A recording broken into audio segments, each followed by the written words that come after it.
Hi everyone, this is Asim and in this video I'm going to teach you 50 English sentences that you can use to express your anger. यानी ये 50 फिक्रात आप तब use कर सकते हैं जब आप गुस्से की हालत में हो। तो अभी हमारे चैनल को सब्सक्राइब कर लीजिए ताकि आपको हमारी इस तरह की ज़बरदस्त इंग्लिश लर्निंग की वीडियोस टाइम पर मिलती रहें और बेल बटन भी ज़रूर प्रेस करें ताकि आपको वीडियो के नोटिफिकेशन भी मिलें।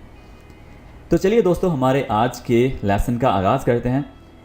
एक काम आपने लाजमी करना है, हर सेंटेंस को मेरे पीछे पीछे रिपीट करना है और बाद में आपने इस सबक के नोट्स डाउनलोड करके इन सेंटेंसेस को रिपीट करके सुनना है कि क्या आप उनको सही बोल रहे हैं। और रिवीजन के लिए भी आप इस सबक के नोट्स अपने पास रख लीजिएगा ताकि आपको बार बार वीडियो ना देखनी पड़े। आप सिंपली सेंटेंसेस को पढ़कर इन्हें रिवाइज कर सकें और आपको पूरी तरह से ये फ़िक्रे याद होते जाएं और वर्ड्स भी याद होते जाएं। तो दोस्तों, शुरू करते हैं हमारा आज का लेसन। इसमें हमारे पास सबसे पहला एक वर्ड आ जाता है फ्यूरियस। फ्यूरियस का मतलब है वेरी एंग्री, यानी शदीद गुस्सा, बहुत ज़्यादा गुस्सा, बरहम। ठीक है, तो अगर कोई शदीद गुस्सा हो तो इसका मतलब है वो फ्यूरियस है। फ्यूरियस तो एक मूवी भी है, गेम भी है, फास्ट एंड फ्यूरियस, राइट, यानी तेज़ और गुस्से में। तो दोस्तों, अगर कोई शदीद गुस्सा हो और आपने किसी को बताना हो कि वो बहुत गुस्सा है, वो शदीद गुस्सा है, तो आप कहेंगे he is furious, he is furious. तो ही इज़ को आप यूं भी कर सकते हैं, he is furious, he is furious, he is furious. अपने गुस्से पर काबू पाओ। काबू पाओ मतलब अपने गुस्से को संभालो, यानी ट्रेन करो कि ज़्यादा गुस्सा ना हो। तो स्कूल योर टेम्पर। टेम्पर मतलब मिजाज। टेम्पर का मतलब क्या होता है? मिजाज। ठीक है, तो अपने मिजाज को, अपने गुस्से को संभालो, अपने गुस्से पर काबू पाना सीखो। तो ये मतलब हुआ इसका, स्कूल योर टेम्पर। आखिर इतना गुस्सा क्यों? Why are you so angry? So angry की जगह पर आप एक वर्ड यूज़ कर सकते हैं जो अभी अभी हमने सीखा है, और वो कौन सा वर्ड है? फ्यूरियस। ठीक है, क्या वर्ड है जी? फ्यूरियस। तो आपने so angry की बजाय फ्यूरियस भी यूज़ कर लेना है। ये अच्छा वर्ड है, एडवांस इंग्लिश में आ जाता है। Why are you so furious?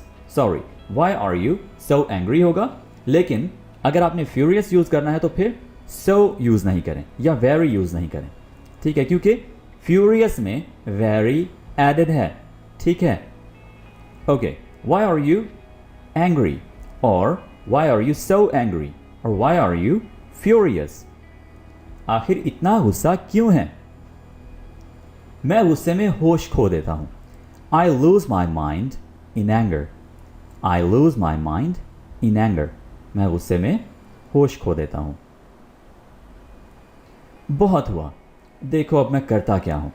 ठीक है, जब आपने ऐसी बात करनी हो, यानी आप एक चीज़ को बर्दाश्त कर रहे हैं, तंग आ चुके हैं, आप उकता चुके हैं, यू आर फेड अप। ठीक है, आप उकता गए हैं, तो तब आप कह सकते हैं दैट डज इट, बस अब हद हो गई है, अब देखो मैं क्या करता हूँ। ठीक है, इस सिचुएशन में आपने ये सेंटेंस यूज़ करना है। ओके, दिमाग की दही ना करो, डोंट मैस। मैस का मतलब झगड़ा भी होता है। ठीक है, मैस का मतलब झगड़ा भी होता है और मैस का मतलब ख़राब करना भी होता है, मैस अप। ठीक है, don't mess with my mind, don't mess with my mind. आप मुझ पर भड़क क्यों रहे हैं? Why are you getting mad at me. भड़कने की इंग्लिश क्या है? Get mad at. ठीक है, गेट मैड। तो why are you getting mad at me, why are you getting, why are you getting, Why are you getting mad at me? तो मेरे पीछे पीछे रिपीट करते रहा करें, रिपीट आफ्टर मी, ताकि आपकी प्रोनाउंसिएशन और एक्सेंट अच्छा बनता जाए। अच्छा, किसी के साथ गुस्सा होने के लिए जो आप वर्ड यूज़ करते हैं वो है with। ठीक है, यानी के साथ। तो यहाँ पर आप देखें कि अगर आप किसी के साथ गुस्सा हो तो आप यूज़ कर सकते हैं एंग्री with या फ्यूरियस जब आप शदीद गुस्सा हो, और with। तो ये सेंटेंस हमारे पास है, वो अपने स्टूडेंट्स के साथ शदीद गुस्सा था। He was furious with his students। और अगर आपने फ्यूरियस का वर्ड यूज़ ना करना हो, भूल गया हो आपको, तो आप वेरी एंग्री का भी यूज़ कर सकते हैं, सो एंग्री का भी वर्ड यूज़ कर सकते हैं। ओके, आगे बढ़ते हैं। मैं देख लेता हूँ, यानी जब आप किसी को थ्रेटनिंग यानी धमकी वाले लहजे में कह रहे हो कि मैं देख लेता हूँ तुम्हें, मैं देख लेता हूँ उसे, मैं देख लेता हूँ उन्हें, तो तब आप कहते हैं I'll show you, I'll show you। यानी जब आपने ऐसे लहजे में बात करनी हो कि मैं देख लेता हूँ कि क्या कर सकता हूँ मैं, ठीक है, यानी आपने एक धमकी आमेज लहजे में बात की है। ओके, तो show you, मैं तुम्हें देख लेता हूँ, show him, मैं उसे देख लेता हूँ, show them, मैं उन्हें देख लेता हूँ। यानी आप यहाँ पर कोई भी ऑब्जेक्ट प्रोनाउन यूज़ कर सकते हैं। मैंने अपना आपा खो दिया, यानी अपने आप पर आपने कंट्रोल खो दिया, अपने मिजाज को खो दिया। तो मिजाज की इंग्लिश हम पहले भी सीख चुके हैं, टेम्पर और लॉस्ट मतलब खोना, लूज, लॉस्ट, लॉस्ट।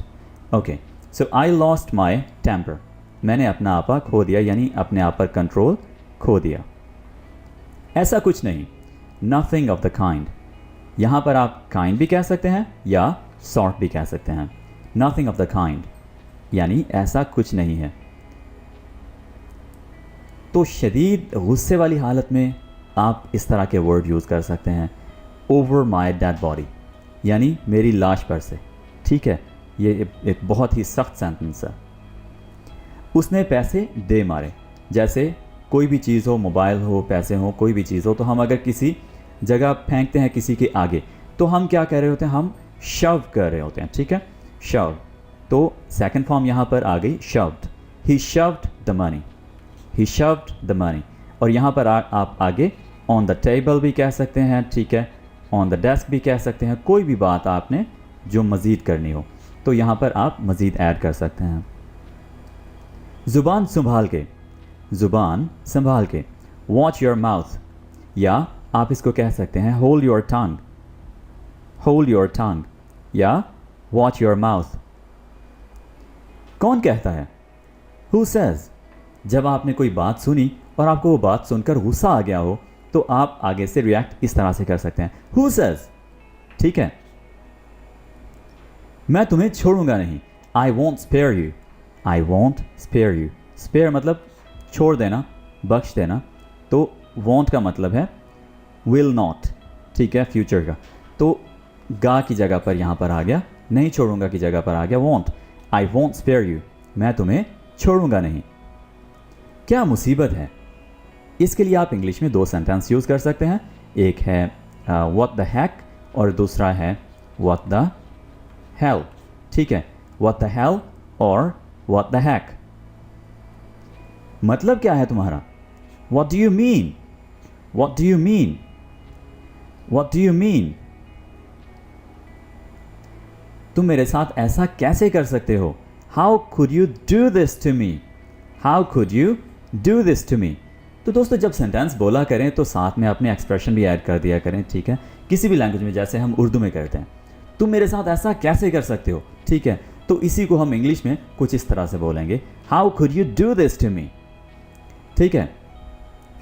हिम्मत कैसे हुई तुम्हारी, how dare you, how dare you, इसके स्पेलिंग याद रखें, DARE, ये वाला डेयर नहीं है, ठीक है, सो स्पेलिंग याद रखें, how dare you, how dare you.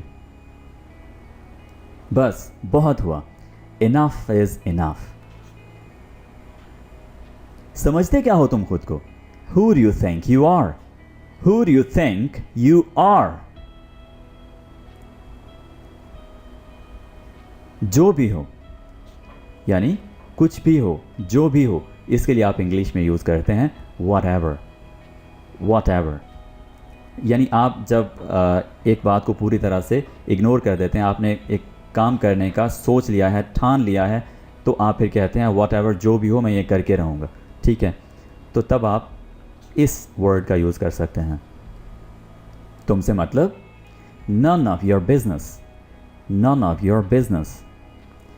इसको समटाइम्स थोड़ा सा खींच कर पढ़ा जाता है नॉन, तो ये बहुत ही गलत है, नन इसको बोलते हैं नन ऑफ योर बिजनेस। और इस वर्ड की प्रोनाउंसिएशन कुछ यूँ होती है of, none of your business. इसको हम ऑफ यानी ऐसे नहीं पढ़ेंगे, ठीक है, ये इसको पढ़ना गलत है। ओ डबल एफ ऑफ, ये होता है ऑफ यानी फे के साथ, ये आप यूँ समझ लें वाव के साथ है of. None of your business, आवाज़ नीचे, lower your voice, lower your voice. ये सेंटेंस थोड़ा सा टफ हो जाता है प्रोनाउंस करना, बोलना, क्योंकि इसमें W और फिर ये यहाँ पर फिर से वाव आ रहा है, फिर से वाव आ रहा है, तो ये टफ हो जाएगा, ठीक है। इसको आपने बार बार प्रैक्टिस करना है। Lower your voice, lower your voice. तो अलग अलग वर्ड्स करके भी प्रोनाउंस करें ताकि आपको ये अच्छी तरह से बोलना आ जाए। सब तुम्हारी वजह से हुआ है। It's all because of you, it's all because of you. ये जो इट्स है ये इट इज़ है, ठीक है, it is all because of you. कर लो जो करना है, do whatever you want to do, do whatever you want to do. लिख लो मेरी बात, mark my words, mark my words.